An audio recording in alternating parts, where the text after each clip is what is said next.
میری انقریب شادی ہونے والی ہے, مجھے زوجہ سے قربت کا سنت طریقہ بتا دیں. یہ سوال حیا کے خلاف ہے اور میں حیا کے خلاف سوالات نہ پڑھتا ہوں نہ اس کے جواب دیتا ہوں, لیکن چونکہ یہ سوال بہت زیادہ لوگ پوچھتے ہیں تو میں نے ہمت کر کے آج یہ پڑھ لیا ہے, اور اس میں لوگ غلط گائیڈ بھی کر رہے ہیں, تو اس لیے میں اس کا جواب دے رہا ہوں کہ اسلام میں کوئی خاص طریقہ نہیں ہے اس کا. اس پہ فالتو کتابیں لوگوں نے لکھی ہوئی ہیں, پتہ نہیں کیا کیا, وہ ایسے ہی لوگوں کی آ رہا ہے. تو یہ چیز نیچرل ہے.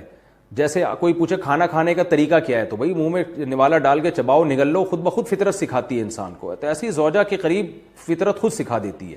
ہاں شریعت نے جس طریقے کو حرام قرار دیا ہے وہ سب کو معلوم ہے کہ جو ہے وہ اللہ تعالیٰ نے جو میں نے جو بدکار لوگ جس طرح سے کرتے ہیں, جو لڑکوں سے بدفعلی کرنے والے لوگ ہیں, وہ طریقہ حرام ہے. تو باقی اللہ تعالیٰ نے میاں بیوی کا معاملہ رکھا ہے, ایک دوسرے کا لباس ہے, تو کمرے کی باتیں ہیں وہ جیسے چاہیں مناسب سمجھیں, وہ ان کا اپنا ذاتی عمل ہے, اس کا کوئی خاص طریقہ نہیں ہے. اور یہ نیچر انسان کو خود سکھاتی ہے, نہ یہ طریقے نہ کسی سے سیکھنے کی ضرورت ہے. بعض لوگ تو حد درجے کی بے شرمی کرتے ہیں, وہ شادی سے پہلے جو ہے وہ فحش فلمیں دیکھتے ہیں تاکہ ہمیں طریقہ آ جائے. یہ انتہائی درجے کی بےہودگی ہے, انتہائی درجے کی ایک لعنتی عمل ہے یہ. تو یہ کوئی خاص طریقہ نہیں ہے. میاں بیوی ایک دوسرے کا لباس ہیں, وہ جس طرح سے ایک دوسرے کو سیٹسفائی کر سکتے ہیں وہ کر لیں, تاکہ ان کی توجہ کسی اور طرف نہ جائے, وہ حلال کی تسکین ان کی بند کمرے کے اندر ہو جائے. اور یہ باتیں لوگوں سے شیئر بھی نہیں کرنی چاہیے. آج یہ بھی ایک حرام کاری ہو رہی ہے.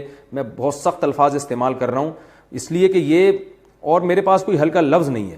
وہ کیا ہوتا ہے کہ مرد اپنی زوجہ سے ہم بستری کر کے اس کے راز دوستوں کے سامنے فاش کر رہا ہوتا ہے, میں نے ایسے کیا, میں نے ایسے کیا. لڑکیاں بتا رہی ہوتی ہیں اپنی فرینڈس کو کہ میرے شوہر نے میرے ساتھ ایسے کیا. یہ بہت لعنتی عمل ہے. آپ صلی اللہ علیہ وسلم نے فرمایا جو عورت اپنے شوہر کے راز یا شوہر بیوی کے راز فاش کرتا ہے اس پر لعنت ہے. حدیث کا مفہوم ہے یہ. تو یہ بند کمرے کی میاں بیوی کی باتیں, جس طرح سے وہ ایک دوسرے کو سیٹسفائی کر سکتے ہیں وہ کریں, ایک دوسرے کے لیے وہ حلال ہیں.